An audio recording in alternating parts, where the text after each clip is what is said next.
Ladies and gentlemen, welcome back to the Safe Room. I am your host, the President Sean Williams, and we're back with another episode. And I'm really glad to have this episode with this special guest. This guy I met just last week, and we had a great conversation, and I just wanted him to come on just to share the work he's doing, what he's right now accomplishing. I got my man Shemar. How are you doing, man? How you doing? I'm doing well, bro. I'm doing well, and thank you for this invite, bro. Of course, man. Of course. So, I know the story between how you and I met is kind of pretty interesting. So I want to share with the people a bit. So, guys, this was like based on work. I was just going there based on work purposes. So my team and I, we pulled up to a general council meeting for the Humber River Black Creek Youth Council, and I happened to met Shemar, which was funny because the first time we actually saw like face to face, it wasn't even before the meeting actually started. It was, I think, walking inside the door, like you said hi, I said hi, and I just thought, okay, that's probably just gonna end for the rest of the day. Who knows what's gonna happen? And then we actually got into the meeting, and from that, I told myself, I know this guy. I know him from somewhere. I don't know where, but I know him. So we actually got the talking, and it was actually fun to hear that again. You go to York and you're taking law and society. So I'm like, okay, law and society. I take business society. So like, he's gotta be in Vanier. He's gotta be in Vanier. So again, it was very interesting how the way we met, man. It was just crazy. Yeah, honestly, I think we might have actually once again saw each other briefly on campus or something because funny story, Vanier and McLaughlin are super close. So when I was first accepted into university, it was actually for like an undeclared major. So I was first in McLaughlin, and then upon switching to that law and society, got transferred to Vanier, which is sort of in the same building. So we've always been like relatively close. So I guess like upon making that switch, definitely saw each other in the halls one too, but just a little hesitant to say it was popping or something. I don't know. Yeah, man, for sure, for sure. But again, really glad to have you on the podcast, man, especially from our conversation last week. I just felt when I came back home, I'm like, I need to get him on. Like, it's just, I need to. Like, when you just have something in your heart, it's like, you know what? If it's meant to be, you just got to go through it. So, man, again, I really appreciate you coming on the podcast, man. Yeah, for sure, bro. And I was super humbled when I saw your message as well. Like, honestly, going away from that meeting, us having that great conversation, I like the first thing I did was follow your podcast on Instagram, right?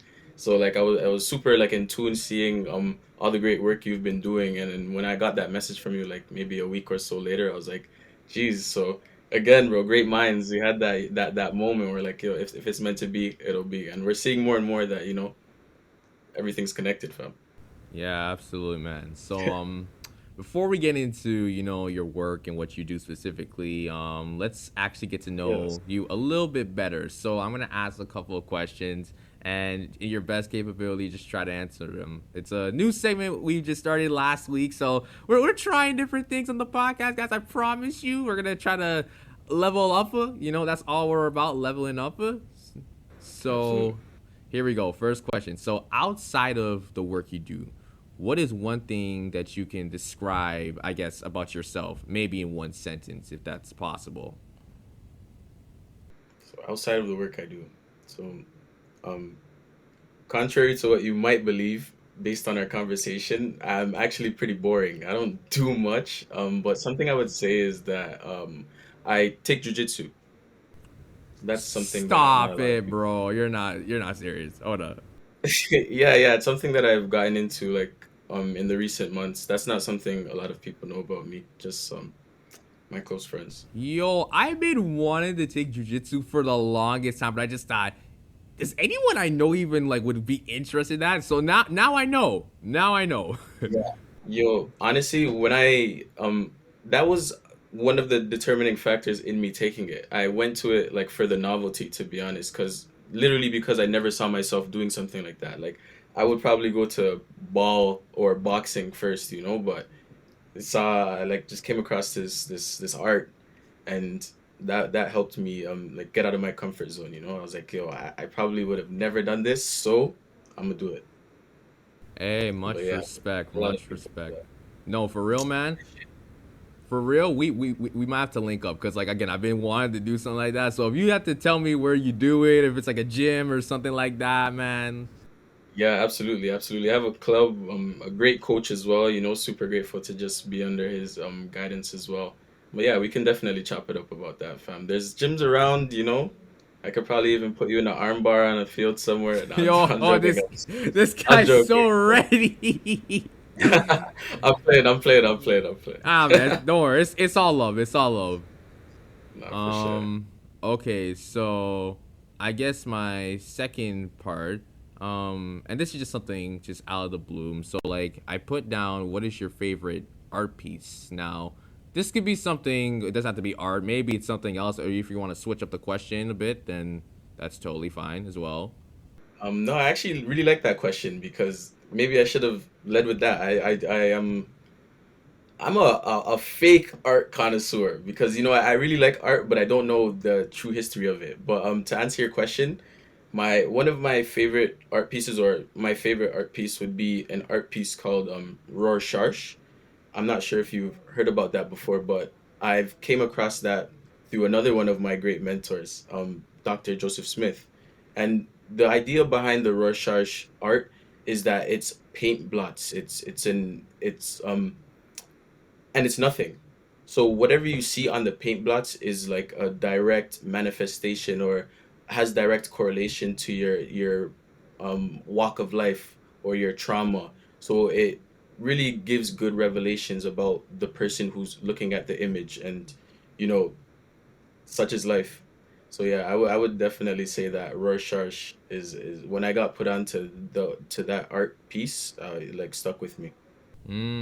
Well, that's good to hear, man. That's good to hear. I probably should take the time to look that up, just to see how astonishing it is. And you mentioned a name, Joseph Smith, someone I actually got to see at the Black Youth Gala just a couple weeks back as well. So that was another thing Yeah. we had that correlation in because, like, again, that's your mentor and everything. And Yes. I told myself You from made me. that gala, I'm like, you know what? I want to get in contact with him, but it's just like I don't know, like is there anyone I could probably reach to first? Because I'm like, he's probably a very busy individual. So, Yeah, yeah, he's definitely has a lot going on, but you know that doesn't mean that he doesn't have time for you or you know for anyone that reaches out to him, you know? Like don't defeat yourself, bro. oh, Don't let that imposter don't syndrome believe get me. in the I'm way. not telling myself that I ain't shit. Oh, I know I'm shit. I know I mean something, but it's just like it's just sometimes like schedules they mix up. They mix up. It's like, ooh, dang, I want to connect from for him for at this time, but it's like, oh, you're busy. It's like, ah, shit. Then he connects to me. It's like, ah, I'm busy. So it's like you gotta work with it. But believe me, I am a persistent dude. If I want something, I will get it. I will take it no matter what. Yeah, you know what? I'll actually set you up with the email after this and I'll be the one to respond to you and set that up, fam. It's funny. Appreciate it, man. Appreciate it. So, next question. An interesting fact about yourself that you rarely share. Now, this might be personal. If you don't feel comfortable answering it, that's cool. But, the people want to know something interesting about yourself you rarely share. Um I would say that something interesting about myself I rarely share. Something interesting to me is that I began reading books pretty often this year. So like kind of going crazy on like a book fiend and all this knowledge that I've been getting kind of led me to begin meditating. And I would say that yeah, not a lot of people know that I meditate as well. Like that jujitsu, the reading and meditation. My close intimate friends are like even surprised to see I've been taking up a few of these habits. But yeah, that's some I would say that that's something not a lot of people know about me. Oh man, that's good to hear. Especially reading. I know for a fact some people they have a difficulty of reading because it's just like you haven't actually sit there and actually be engaged with the story, what the plot is, the characters, and even it doesn't have to be something that's like super high in depth. It could be whatever it is, but sometimes it's that level of focus. And you mentioned meditations, like you feel like you're kind of meditating while you're reading. Exactly. Kind of got to be very present and following along. Yeah, absolutely. Exactly. Absolutely, man. So the final question. So, what would you consider to be your personal safe room? That's a good question. Geez. So, um, I guess I would just want to touch on the nuances I've already been touching on, like having the opportunity to share space with inaugural group of people at Generation Chosen, having that group of support, or being able to go on the mats and do jujitsu, and again having such a like supportive group of people to to put arm bars in, and meditation as well. Like those are my safe spaces, places that I would resort to in the face of my anxiety or um my self detrimenting thoughts. Mm-hmm. Absolutely, man. And since you mentioned about, Generation Chosen, it kind of segues perfectly into, like the work that you're doing. So like I said, you mentioned you're part of Generation Chosen, but you're also part of the Humber River Black Creek Youth Council. So let's start with that first. So when did you first get interested with the council itself, and like how did it impact your life at the time being? I got started with the council about 18 months ago, or maybe a year and a half coming up to that. Um, it was the beginning, or like just before the pandemic, and I was really kind of questioning what I wanted to do, not really knowing what I wanted to do while knowing that I wanted to positively impact my community.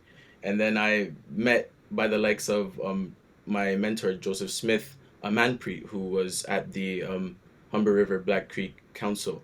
And she extended this opportunity for a group of us to join the council. And I felt like, you know, um, so in this path of life, the lantern will illuminate a few stones, Mm-hmm. when you feel like you're walking in the dark.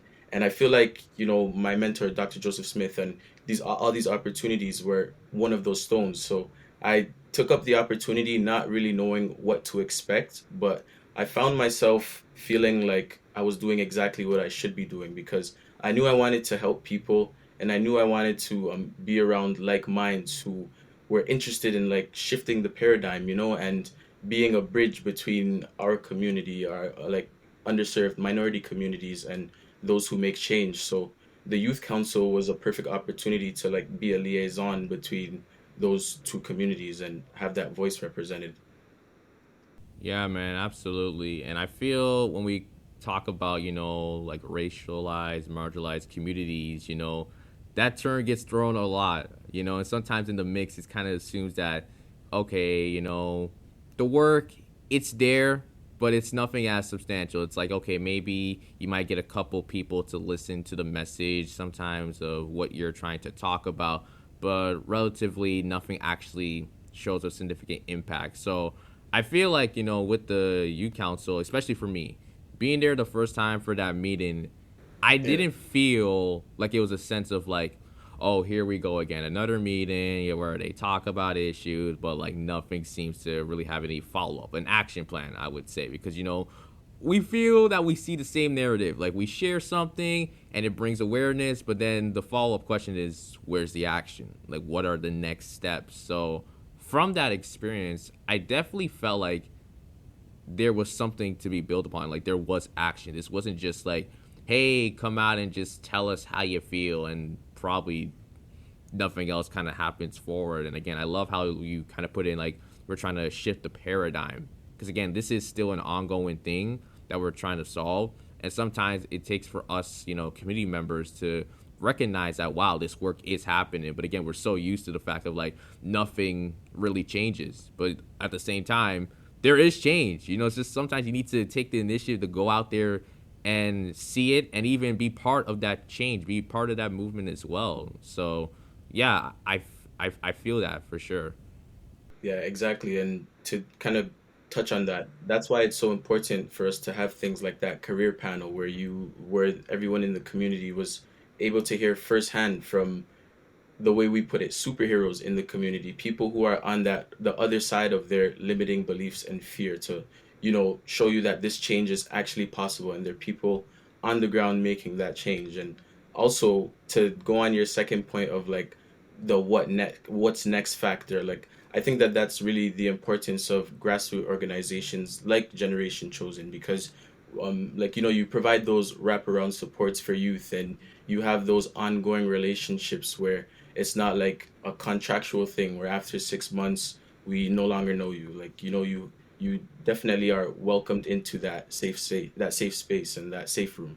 You mentioned something that just hit me so hard. The whole contractual obligation, because that's what it kind of feels like at this point. Some people just feel when you join a grassroots organization, it's not like a family type of vibe or environment where it's like, we're here for you and we're here to make that change. It's more of like, okay, you're working here for a given amount of time. There's a limitation, a time restriction in terms of how much you work, what work you get done, and then once it's over, if we decide that we want to bring you back, then cool. But again, I feel with community work, because like I do community research, and I told you that specifically. With that, it's not just about going to work, doing the work, and just like, okay, I'm off, and that's pretty much it. For me, like, I want it to be a 24/7 type of situation, because that's what community work kind of builds on. Generation Chosen, whether it's Jane and Finch research for me, it's always 24/7. Even if you have to work a specific amount of time, like a specific day shift, evening shift, it doesn't stop after there, because again, you might have to make sure that people are still being heard of these messages, whether it's on Instagram or social media, amplifying those messages or telling a friend to tell a friend, like that's always happening. It's easy in the corporate world where it's like, okay, yeah, we're just gonna deal with the numbers and the analytics, and yeah, just like, but that's cool. Like, for those like profit businesses, that's what they're all about, financial bottom line. But for community work, there's always something going on. Like it's like a village mentality in the way where you can't just do it with one person. You can't just do it within a certain amount of time. It's always everlasting. Yeah, it absolutely, literally takes a village, right? And I think that's the difference between taking a systemic approach where you're just checking boxes, or that restorative justice approach, where you have that holistic approach to give these, whoever these individuals may be, the support that they need. Yeah, man, absolutely. So, again, your position for the council is vice president of external relations. That's what I kind of call it, because like when I saw VP external, like okay, like I just read the full name in the back of my head. Um, Exactly. So, how does that allow you to connect with various individuals and organizations, like you mentioned before? Because again, that's kind of what you're trying to do. You're reaching out to specific audiences about what you're trying to accomplish, some of the objectives. So, like, how does your role allow you to get to those people? Um, I think that through occupying spaces in society, or positions that I do, I have the unique opportunity to speak or sit at tables, rather, where like our people were just historically denied seats, right? So I now have the opportunity, and not just me, of course, the whole council. We have an opportunity to present ideas to people like Matthias de Vitis, or the councillor of the area, or even taking it a step further to City Hall. So people people have opened the doors for us to walk a similar path and get into rooms. So, just through occupying this position, I'm able to reach these people, um, you know, not effortlessly in a sense, but people have alleviated the barriers to access. And also, I think that through people in council who I see myself in. So like, whether it be Councillor Thompson, for example, who we had an opportunity to have a deposition with, they see their past selves in us, and vice versa. So they're more willing to meet us halfway and extend that helping hand, And like you said, when it came to shifting the paradigm, it's an ongoing fight. So they're kind of just passing that baton onto us, and we're the youth of today, so we kind of represent that youth voice, and that's why it's important to have your feet on the ground in communities, be talking with people, so you can go to these tables with an informed with informed insight, Mm, yeah, that's great. and that And lived experience is key. absolutely. And like just to kind of add like a follow up question, like again, you kind of mentioned that lived experience at the end. Like, have you ever been in a situation where you were invited to like any table and you were just kind of thinking in the back of your head, like, I'm glad I'm here, but like I don't know much and I don't know what's going on, so I'm just gonna stay quiet and probably just observe the room, observe what's going around. Have you ever had like one of those moments? Well, absolutely, because I when you're in rooms with people who are smarter than you, it's just best to shut up, and like kind of soak up that game that they're dropping, but in the same breath, don't have that inferiority position where you believe what you bring to the table isn't valuable. So I guess it's just, knowing when to shut up, knowing when your perspective is actually progressively contributing to the topic at hand. But yeah, I've absolutely been in a situation where I just had to, like be that fly on the wall. I feel you. I feel you. Cause like I've had situations where I've got seats at the table, and again, I've always like tried to speak up, but there's also times you're just like, I gotta read the room because again, this is not even to call out anyone. Sometimes you can just tell from the room. There's certain people who are like, I want to be here and I want to, make a change. While others, again, like we mentioned before, this is probably contractual to them. It's just like, oh, this is just kind of like my job. So like once I'm off, then like this isn't really in the back of my head and everything.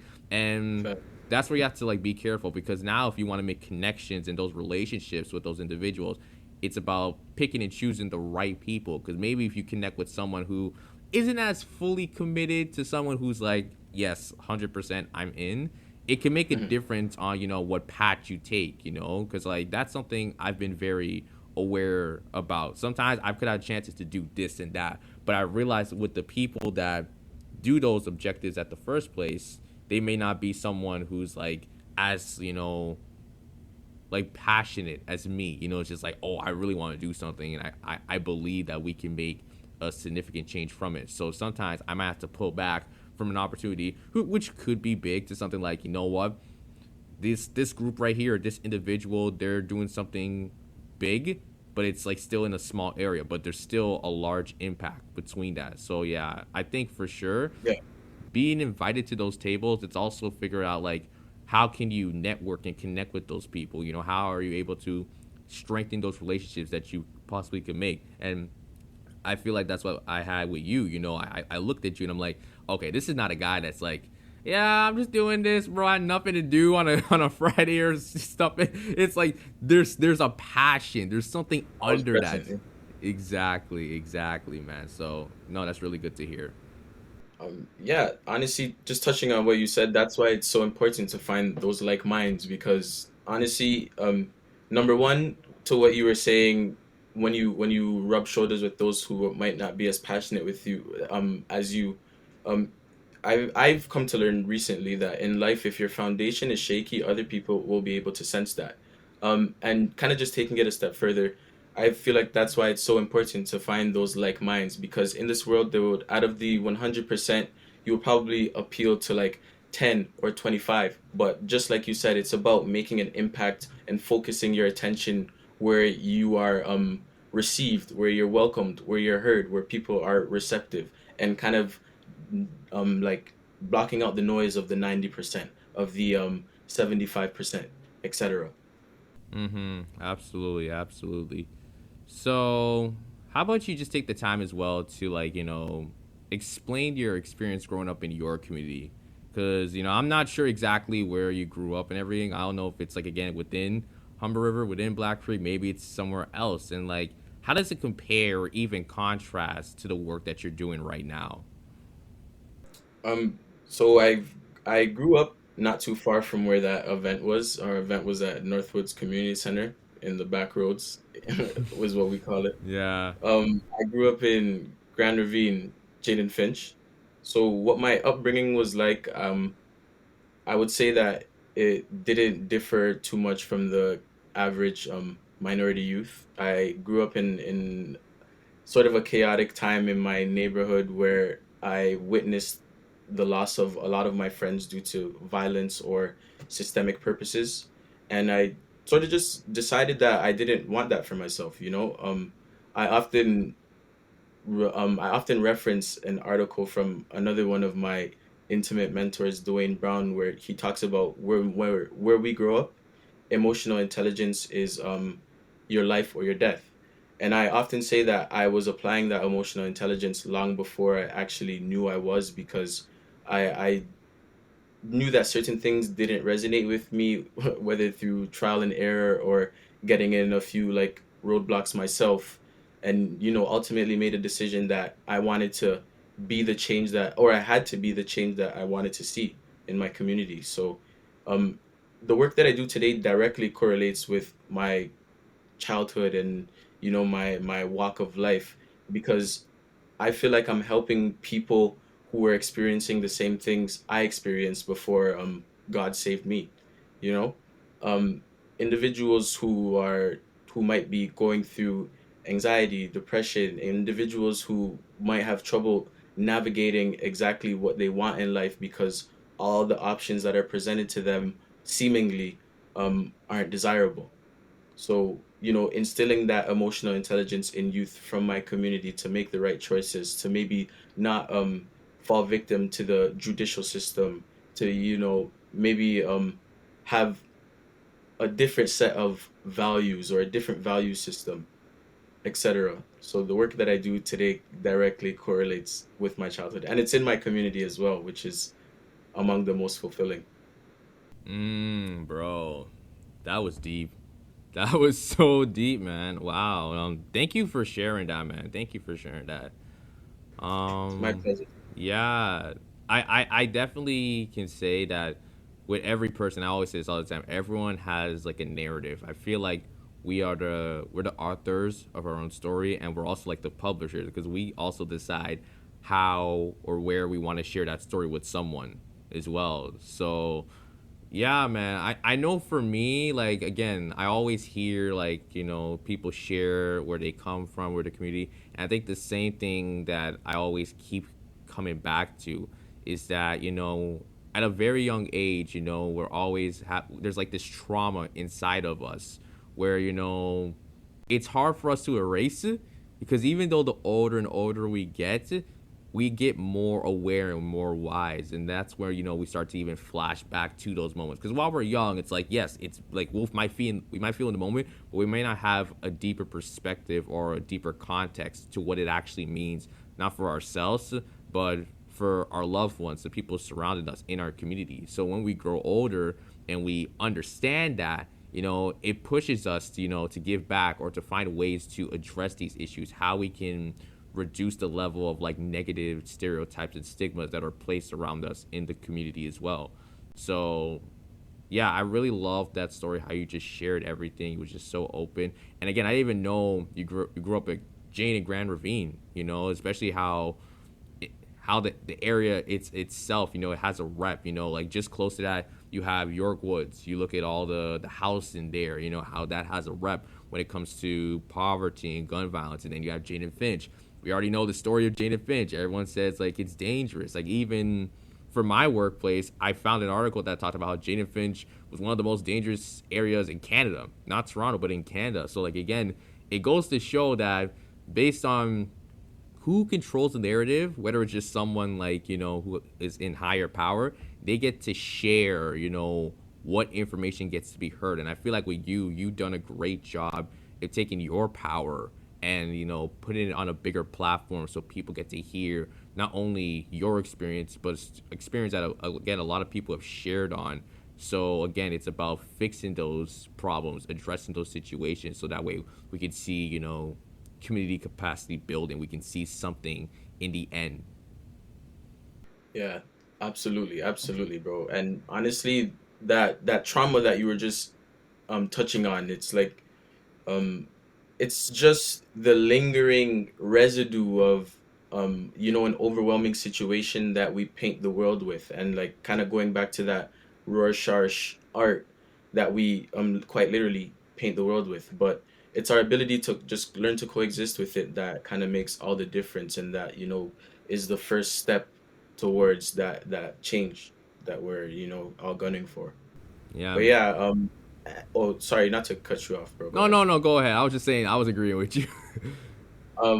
Yeah, and to continue, and that's not to say that me myself have overcome all the trauma. Like I've definitely gone through a few roadblocks and definitely have negative proclivities that would get in my way of my success and that lead to self-sabotage. So, healing is a journey, bro, and I'm going through it right now. It's like, don't look at people like myself. I don't know, Sean is perfect, but people like myself, don't look at me like I'm perfect when I'm telling you testimonies of this nature, because we're kind of all navigating this world together.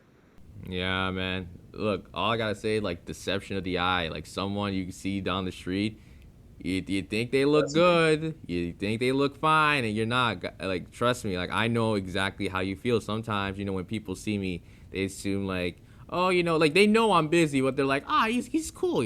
Like it's Sean. Like he can manage it. Like when everyone knew me for like I just did a bunch of stuff and I can manage it. But there's times just I'm really stressed out. Like I might lose sleep. I might not feel like I want to eat or anything. It's just like it's that bad. And some people don't recognize that. And it's not even the sense that I need you to be like my therapist 24/7, but it's also in the sense of, we need to acknowledge the fact that not everyone is perfect and not everyone is trying to be perfect. It's something that we're striving for, and that's okay because that's what gets you in the right mentality to do what you need to do. But to really deem someone as like he's perfect, I think we need to actually stop using that terminology when it comes to describing people and their expectations or how they need to be represented in society.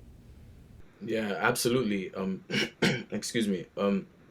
Yeah, or I think we also need to change our definition of perfect and even change our definition of rich, because I feel like the person who is happy doing what he's doing in his walk of life, the old grandpa with his mom and pop shop and employing his children, might be more at peace than the multimillionaire.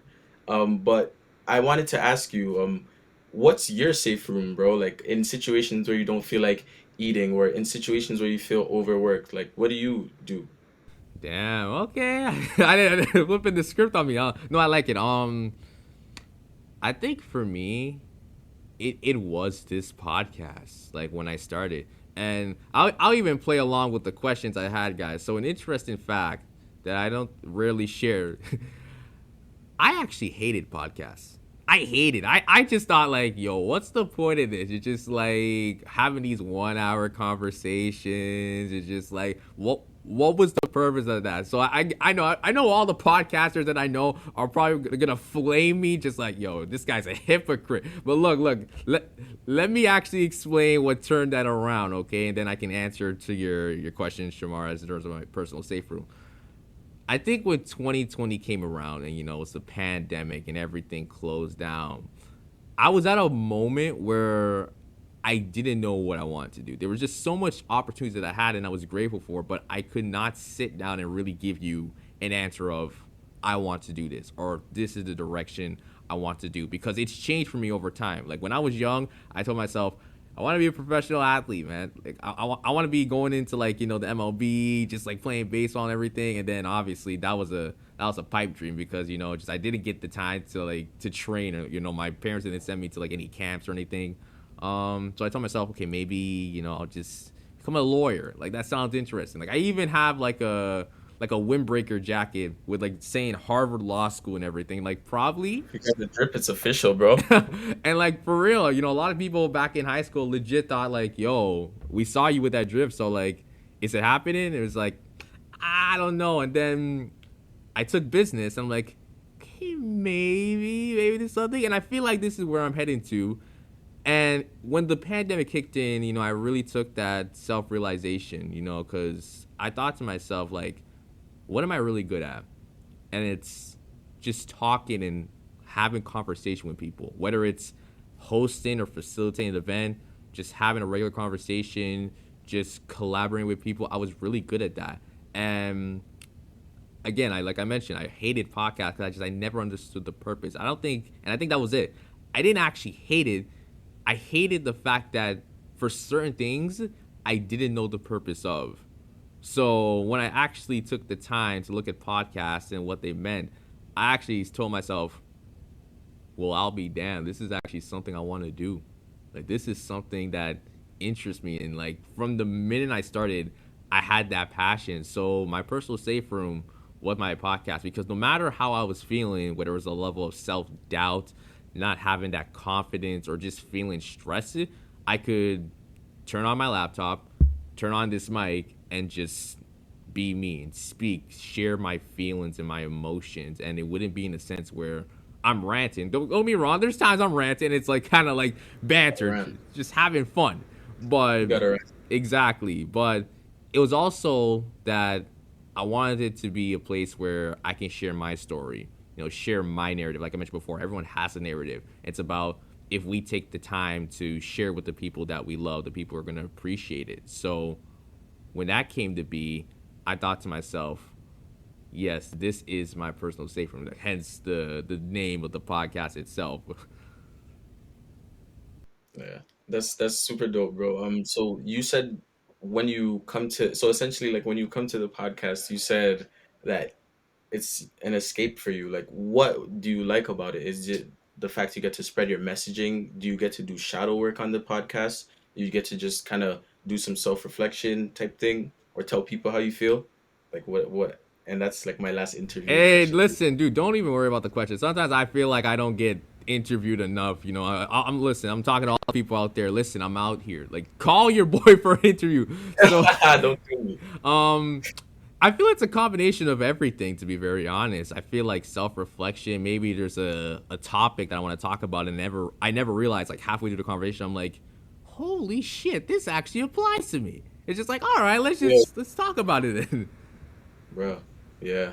No, not to cut you off, bro, but yeah, I can agree. Yeah, man. So like it just kind of feels like it's a mix of things. Whether it's like something very serious, it's just kind of like I was thinking about this the other day, and now I'm talking about this now. So it's kind of there's a correlation, or maybe it's something super goofy. And again, maybe it's just for me to talk about it, so that way I'm not stressing about something else. Like at the time I had school, I was just like, bro. These exams, these research papers, I'm done with this shit. So anytime I used to hop on my podcast, I used to talk about like goofy stuff about like throwback Disney shows and everything. That had a smile on my face because for one Yeah. hour I wasn't thinking about work, I wasn't thinking about school, I was just having the time of my life. So yeah, I feel like it's a combination of everything that you mentioned before: self-reflection, just kind of share my story and everything, and allowing people like you to share your story as well, because that's always something that I care about.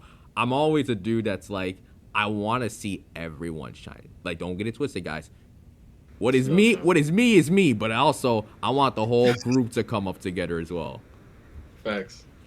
I definitely hear that. And look, now what is this episode 77 you're on? Yes, episode 77.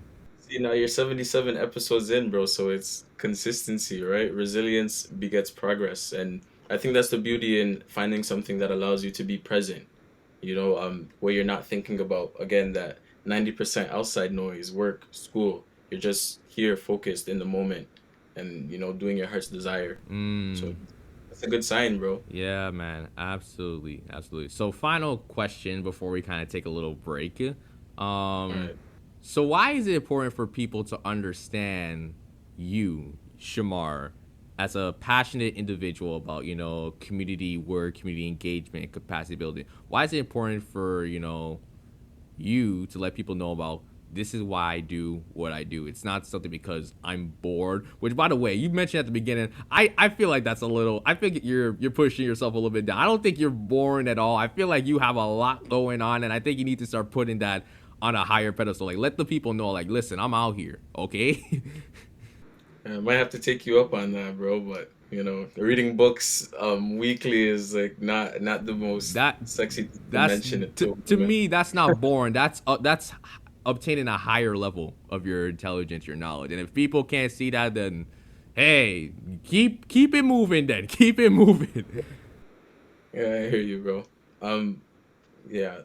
So to answer your question, why it's important that people understand Shamar's passion, and when I say Shamar, I'm gonna air quote that because it's important that they understand it because it's not just my passion. Like when I speak, you're hearing. the pain, the cries, the desires, the triumphs of a whole generation of my people, of my community. It's just that I've um, you know, through the grace of God, had the ability to kind of transmute that negative energy and put it in a positive way because um I think that we could all maybe agree that we're driven by a place of pain or a place of tenderness. So I just want to kind of take that tenderness and pain that my community's experienced and let the world feel it. Let them engage with us and kind of alleviate that together, that restorative justice approach. Amen to that. Amen to that, my guy. Absolutely, absolutely. So now I know we've been going on. We're at the 40-minute mark, so let's just take a little break before we get into our next topic. And again, this is a new segment again. So again, guys, we're trying something different. So we're not going anywhere, but this is just to kind of change the conversation a little bit, ease into the next part. So intermission. So Shamar, Yeah. I do Let have me love, man. I do have to ask. So Go ahead. now this is something that everyone's been talking about for the last couple of days, especially from the album dropping last week. So I have to ask, have you listened to the new Beyonce album? I've listened to a few songs, but none of them made it to my playlist yet. I ain't gonna lie. I ain't gonna lie. I was looking for some new R&B as well, and I noticed that she dropped it. And the name of the album, what was it? It was pretty controversial as well, yeah? Renaissance, I think. Yeah, exactly. When I noticed that, and I found that to be a little controversial, just because the concept behind that. But no, I haven't taken that in yet still. Have you? Same thing. I've listened to like half of the tracks, and like, listen, I don't care. Listen, I know this is a safe space for everyone, but I also feel like I need to speak my truth for all the people. And I'm speaking to Beehive. For me, this is just me. I don't like the album. I just don't. It's I can't vibe with it. It's just like I don't know. It's just I don't think it's bad. And that's what I'm trying to say. For me, I don't like it. But I think as a whole piece, it is what it is. For people who want to jam to it. And I feel that's the thing. It's more of like for the ladies, the females, like the level of empowerment and all that stuff, which is great. But I know there was even some recent news about how there was a specific lyric. I don't know what track it was because it might have been a track I haven't listened to, and it might be gone now. So it sucks that I can't listen to it to gain the context. But outside of like maybe just Break My Soul, like was the first track that she released, I don't know if I can get on with anything on that album. That's just me. That's just me. Sometimes it's not relatable still. That's what it comes down to. Right. Like I feel like listen, Beyonce, yes, give it out for the ladies, but what about the brothers, man? Because listen, the brothers listen to your music. Like throwback Beyonce, we listen to your music. So like, we need something that the men can relate to as well. And I feel like it's just. Yo, I won't lie. Maybe you might just have to bang it with the right vibe. Just with the little your female companion. You light a candle. Maybe it might hit. The frequency might be different. Hey man, yeah. I mean, who knows? Like again, there's a couple of tracks that are like very popular. I know what was it? What was one of them? Cozy was another popular track. Everyone's liking Alien Superstar, but I'm like, bro, that track is not good. It might be one of the worst I've heard so far. I don't know what it is. Like, listen, I don't mind listening to like some form of like fusion pop. Like that is okay. Like you see, like The Weeknd when he nails it right and all that stuff. Yeah. But it's just when an artist tries to do a different style and it's like I'm going to do it at the most basic level. That's what it feels like. Like That's how you feel about B? Oh. just Oh. that one track, Alien Superstar. Because I feel like it's something. Like I don't even want to be disrespectful. It sounds like No, speak your truth. I feel like it's something that was like Drake's recent album, but just a little bit better. Like that's how I feel with that track specifically. It's just I don't know what it is. And again, Beehive might just roast me like, all right, we're about to get at Sean. He's canceled and everything. At this point, I'm just speaking my truth. Again, Beyonce, she's a legend. She's amazing, and I think she will go down as one of the greatest of all time. No question about it. But Yeah, that's Personally, again, I did not like the album. And again, this might be another thing too. I didn't even think she needed to drop another album. I think she could have legit just stopped with Lemonade, retire, and be like, I wouldn't be mad. Yeah, yeah, exactly. If she did that, then she would have gone out with a bang, you know. But this one, I think she maybe tried to get a little bit diverse, you know. But I still have to give it a full. I have to tap in with it fully. Like maybe after this, I'm actually gonna turn my lights down a bit and put in my AirPods because I need to actually judge it. Because you're coming for it right now, bro. I mean, No, again, like I said, I've only listened to half of it too, so maybe the second half is okay. But so far, what I've listened to, it's I'm not a fan. I'm just not a and man, fan. am I still bumping the 444? Still bumping Jay-Z, you know? 444. Nah, I don't know about that. I'm joking. I'm just playing. Yeah, man. So okay, so again, that was a little quick intermission, but let's get back into it because now we're gonna switch gears, and this conversation is gonna be pretty hilarious because Shamar, you told me at a time that you're not very vast with Marvel, Yeah. but I feel this was something I wanted to talk about, and I needed someone to just kind of like be that second person, just to kind of maybe give their take, their opinion, and probably keep my cool because there might be times I might rant because I have a Yeah, lot let's to hear it. say. Let's hear it out, fam, because I actually want to hear how you feel about this. But let's get Okay. into Okay, cool. So, for anyone who's a Marvel fan, or if you're not a Marvel fan as of right now, I don't blame you. But Marvel Studios, they're still going on. They're dropping movies, they're dropping their shows, and recently I think it was at San Diego Comic Con, they dropped their Phase 5 and Phase 6. And yes, guys, the how the Marvel movies work, they break up in like different phases and everything. So these were like the next shows and movies for the next 3 years. And for me, it wasn't just about them dropping the shows. I think at a point I just told myself, I think Marvel's just dropping too much content and it's like so fast, so rapidly. So to give a little bit of context, especially for Shamar again, so obviously a lot of people remember about Avengers Endgame back in 2019. And for a lot of her. people, it was like the final, like that was the end, like goodbye, we're done, right? So what people did not realize is that the MCU is still going on. That was never gonna change. That was the plan.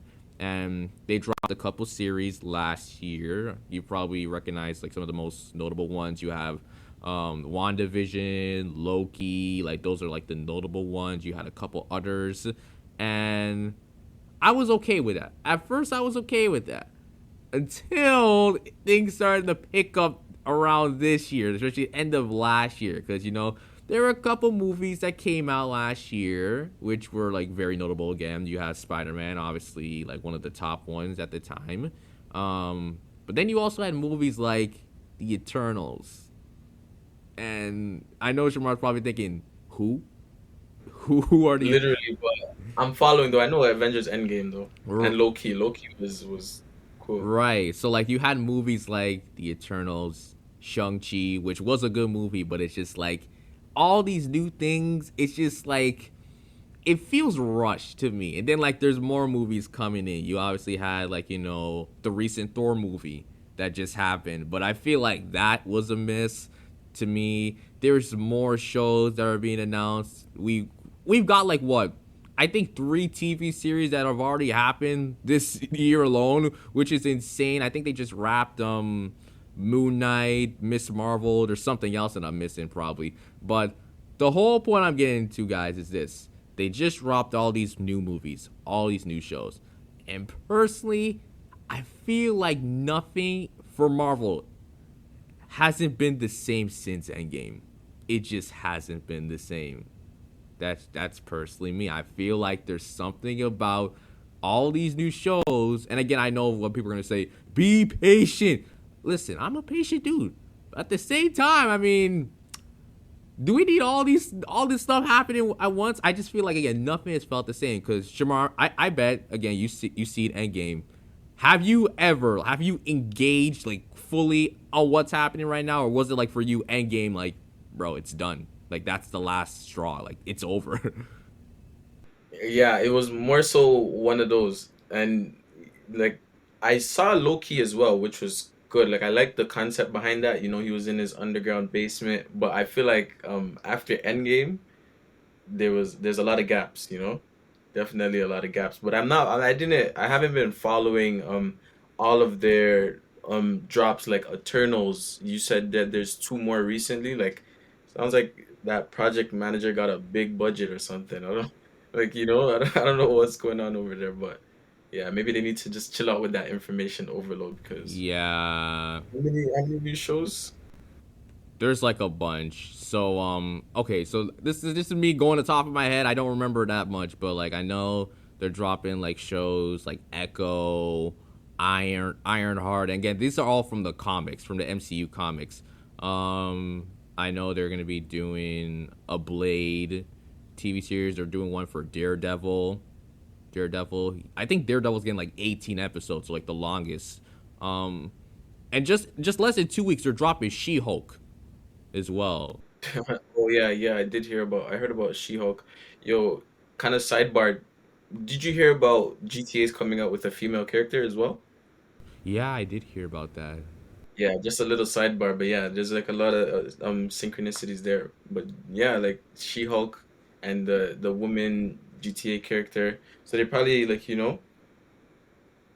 doing something a little bit different on the production side of things.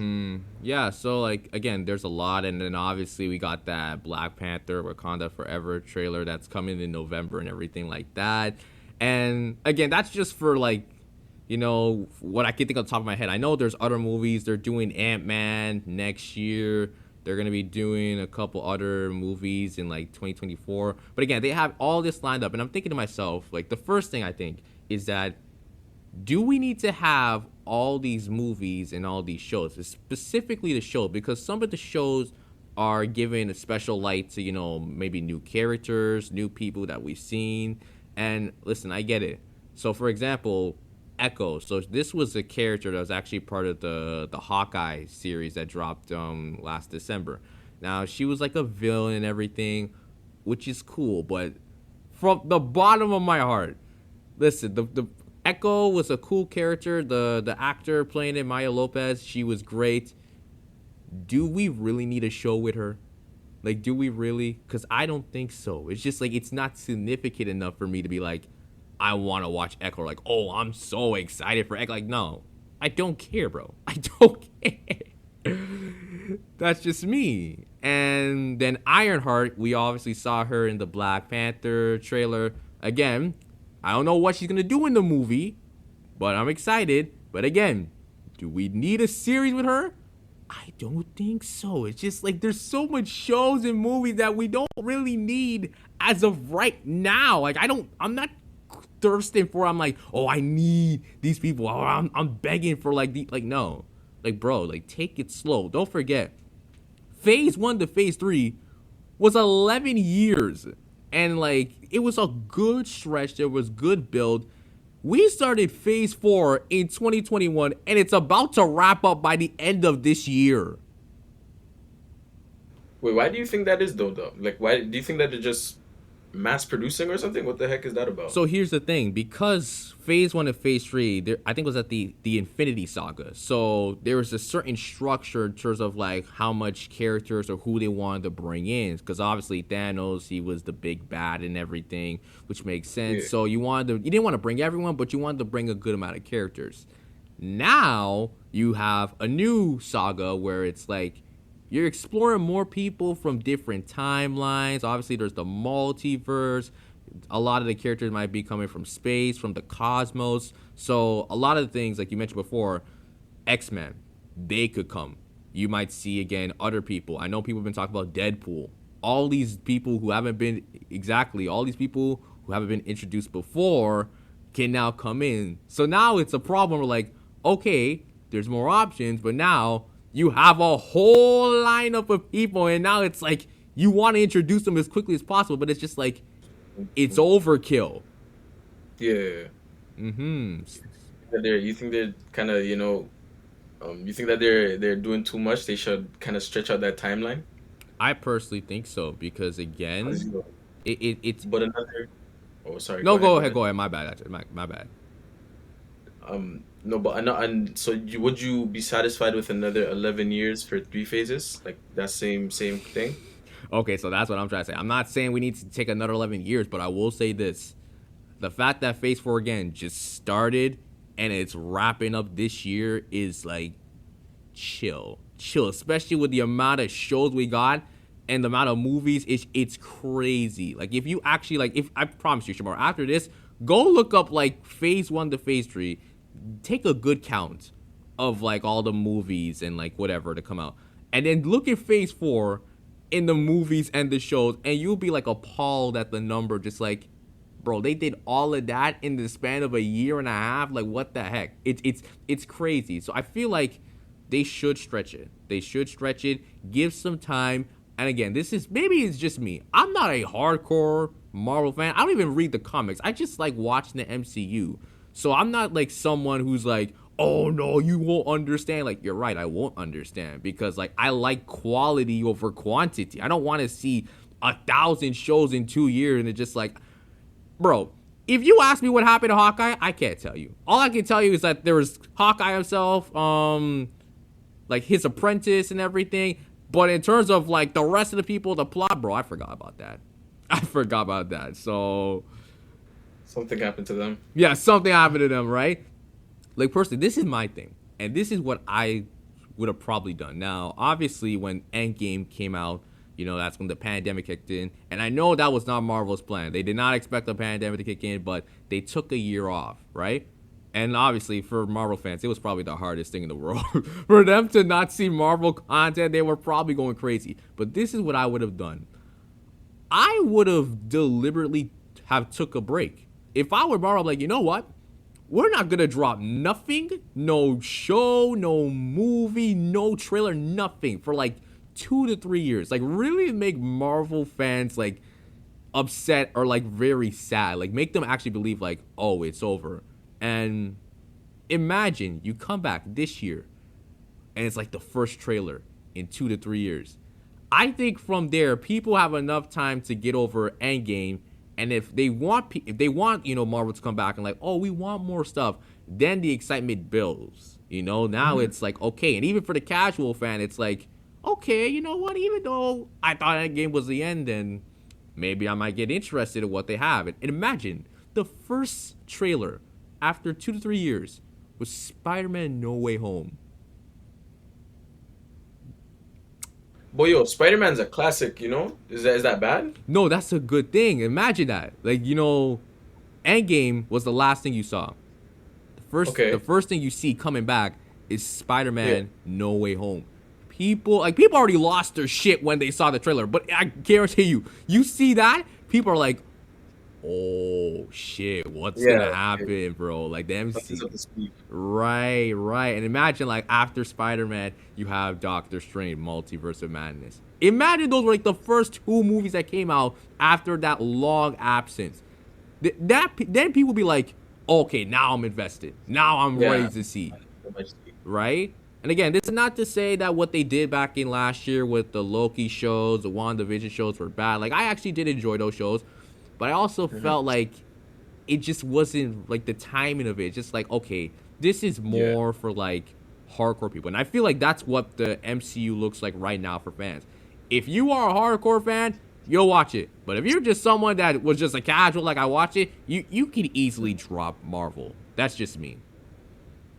Do you think they're just trying to recuperate some earnings, from whatever's been lost in the pandemic or something? So they're just dropping, so people will buy. I mean, yes, but it's also like it's Marvel. Like they have so much like intellectual properties. So like, Oh yeah, I like even with the characters that are dead, like Captain America and Iron Man, they're still making money. Like they're still good. that's facts still. Right. They have a well-oiled system still. Exactly. So I feel like, So fuck, I wonder actually why. yeah, it's just like I feel like again they're trying to please the fans, but I also want to say Marvel. I'm not mad. Again, I like the stuff that you're doing. There are some shows I can rock with. Like I said, Moon Knight was the recent thing. I really love Moon Knight. But then there's shows that are just like, bruh, I can't. But personally, and this is just me, maybe for anyone listening, you disagree, let me know. We can just talk it out. I think Marvel needs to slow down. Like, Yeah. Yeah, I'm actually gonna tap in with both Marvel and Beyonce after this because just the way you speak about it is like it's super captivating. I'm gonna go look into that catalog and actually take it in because Bro. I'm gonna holler at you after this and tell you because yeah, the way Yeah. that you're speaking about it is like they dropped the ball, bro. Bro, just look, just go type in like on when you're done Marvel Phase 5 and 6 and just look Yeah, at all the lineup of shows they have in movies. Just you're thinking to yourself like, bro, like I think in Phase 6 they have two Avengers movie in the same year, which is unheard of because usually when Avengers come out, it's like, oh, like it's like every 2-3 years, and it's like now it's like we're getting, big thing. yeah, we're getting two in 1 year. Think about it. Imagine if the first Avenger movie like takes your soul away, like you can't even like breathe after that. It's just like, bro, like 4 months later we're gonna see another one. It's like, yo, like relax, I relax. saw to my body yet. Yeah. Cool. Look, personally, again, that's what I think. I'll probably leave this for another conversation in the future, but yeah, man. Shemar, I don't know if you want to say any last things before we wrap up. Honestly, just want to give you a huge thank you again for extending the invite, man. And I hope that our relationship is ongoing beyond the end of this podcast, you know? Happy that I got to meet you and chop it up with you at the council meeting. So, yeah. Yeah, man. Same here. Same here. It's been a pleasure having you on my podcast again. I love how the conversation at the beginning was like, you know, most the first half it was like getting to hear you, and the second half it was just me ranting about Marvel. So I apologize about that, but No, I wanted to hear that though because I need a show to watch in the summer, so I'm probably gonna go in that Marvel direction. And I know again Ruth, who I was telling you about earlier, who has her Iron Man mask, is gonna be super delighted to hear that hmm, we're tapped into Marvel now. So yeah, yes, you just opened me absolutely. up to the world. Absolutely. So to everyone listening, thank you for listening to the Safe Room podcast. Shamar, where can they find you on social media? I have Instagram, Shamar 2 underscore. I don't know my own Instagram. Only Shamar would do that. Shamar 2 underscore. And yeah, that's about it. I'll be making Twitter in the near future because I heard that's where it's at. I mean, I guess, but I'm not really with the toxic environment on Twitter. That might be another conversation. You don't have an account? I have an account. I just barely use it, bro. Oh, shoot.